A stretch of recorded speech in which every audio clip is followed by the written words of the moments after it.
The Midnight Garden.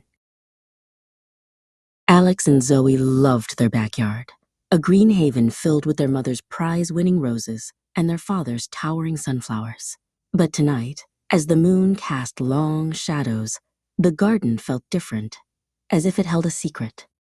A soft rustling began, not from the wind, but from the plants themselves.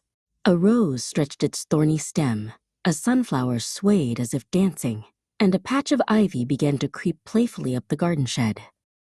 Suddenly, a tiny, glowing pumpkin with leafy tendrils for arms zipped past Alex's nose. "Whoa!"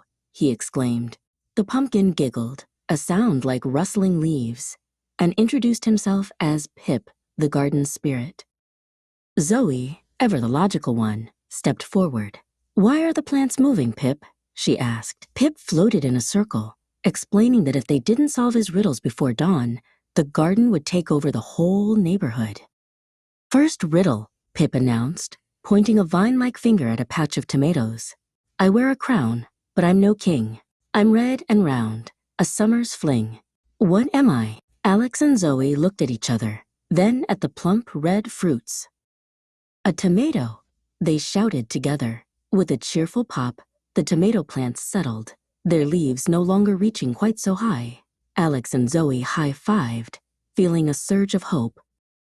But Pip wasn't done. "Next," he chirped, as a nearby patch of zucchini began to swell, its broad leaves unfurling at an alarming rate. "I grow long and green, a summer's delight. Cook me up day or night."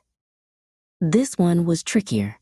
Alex and Zoe walked around the zucchini, observing its sprawling growth. "It's like a giant cucumber, but not," Alex mused. Zoe carefully touched a fuzzy leaf. "It's a zucchini," she declared. "You got it!" Pip cheered as the zucchini vines retracted, shrinking back to their normal size. A faint hint of orange light began to appear on the horizon. Dawn was coming.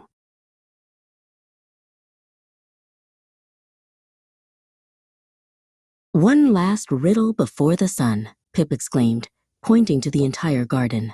"I give you food, I give you air, but if I grow too much, I'm everywhere." "The garden!" Alex and Zoe yelled, just as the first rays of sun touched the yard.